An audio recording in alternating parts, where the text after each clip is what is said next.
सावन का पावन महीना प्रारंभ हो चुका है। आज के हमारे इस वीडियो में हम आपके लिए सावन मास के प्रथम सोमवार की पौराणिक कथा लेकर आए हैं।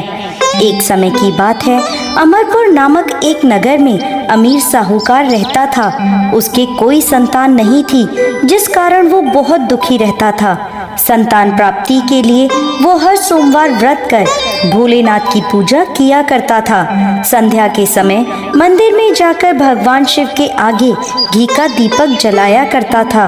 उसकी भक्ति देखकर माता पार्वती बहुत प्रसन्न हुई और भोलेनाथ से कहने लगी, हे प्राणनाथ, ये आपका सच्चा भक्त है, कृपा करके इसकी मनोकामना पूरी कर दें। यह सुन भोलेनाथ बोले, पार्वती, पूर्व जन्म के कर्मों के कारण इसके भाग्य में संतान सुख नहीं है। परंतु माता पार्वती नहीं मानी। तब भोलेनाथ ने स्वप्न में उस साहूकार को दर्शन दिए और संतान प्राप्ति के वरदान के साथ साथ ये भी बताया कि उसका पुत्र अल्प आयु होगा और उसकी आयु मात्र 16 वर्ष की होगी। यह सुनकर साहूकार प्रसन्न तो हुआ, परंतु साथ ही साथ चिंतित भी हो गया। ये सारी बात उसने अपनी पत्नी को भी बता दी। पुत्र के अल्प आयु होने की बात जानकर साहूकार की पत्नी भी बहुत दुखी हुई, लेकिन साहूकार ने अपने सोमवार के व्रत का नियम नहीं छोड़ा। कुछ समय बाद साहूकार के घर में एक सुंदर पुत्र रत्न पैदा हुआ, जिसका नाम उन्होंने अमर रखा। अब अमर 11 वर्ष का हो गया था, तो साहूकार ने उसे अपने मामा के साथ शिक्षा ग्रहण करने काशी भेज दिया। साहूकार ने उन्हें रास्ते के लिए कुछ धन दे दिया और कहने लगा, तुम जहाँ भी रात्रि विश्राम करो, वहीं यज्ञ आदि करके ब्राह्मणों को भोजन करवा देना। अमर अपने मामा के साथ यात्रा पर निकल पड़ा। रास्ते में वो एक राज्य में पहुँचे, जहाँ राजकुमारी का विवाह हो रहा था। परंतु जिस राजकुमार से उसका विवाह होना था, वो अचानक किसी कारण से एक आंख से अंधा हो गया। यह बात किसी को पता ना चले, इसलिए राजकुमार के पिता ने अमर से दूल्हे की जगह बैठने की विनती करी। अमर ने यह विनती स्वीकार कर ली और राजकुमारी चंद्रिका से विवाह कर लिया। विदाई के समय अमर ने राजकुमारी चंद्रिका को सारी बात बता दी और उन्हें अपने पिता के घर छोड़कर काशी की ओर चल दिए। जब अमर 16 वर्ष का हो गया, तब उन्होंने एक यज्ञ का आयोजन किया और यज्ञ के बाद ब्राह्मणों को भोजन कराया और अन्न और वस्त्र दान भी किए। उसी रात्रि निद्रा में अमर की मृत्यु हो गई। उसके मामा जोर जोर से रोने लगे।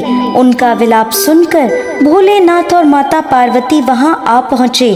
अमर के मामा का विलाप देखकर माता पार्वती भोलेनाथ से बोली, प्रभु, इस व्यक्ति के कष्ट को दूर कीजिए। तब भोलेनाथ बोले, पार्वती, ये वही साहूकार का बालक है जिसे 16 वर्ष तक जीवित रहने का वरदान मिला था।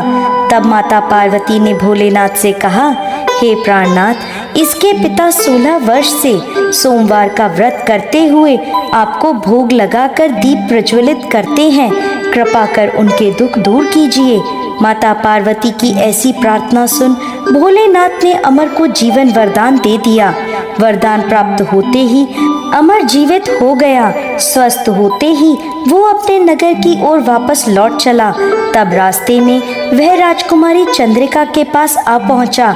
वहां के राजा और राजकुमारी चंद्रिका ने अमर को पहचान लिया।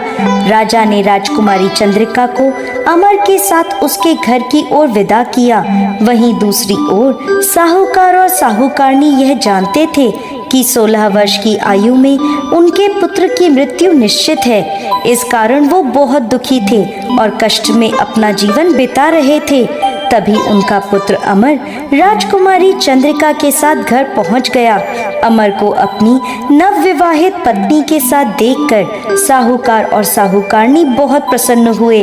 उसी रात भोलेनाथ ने साहूकार को स्वप्न में दर्शन दिए और कहने लगे, हे साहूकार, तुम्हारे सोमवार के व्रत से प्रसन्न होकर मैं तुम्हारे पुत्र को लंबी आयु प्रदान कर रहा हूँ। हे भोलेनाथ, जैसा दुख आपने पहले साहूकार और साहूकारनी को दिया वैसा किसी को मत देना, और जैसे बाद में उनके पुत्र को लंबी आयु प्रदान करी वैसे ही इस कथा को कहने वाले, सुनने वाले और हुंकारा भरने वाले सब पर कृपा करना।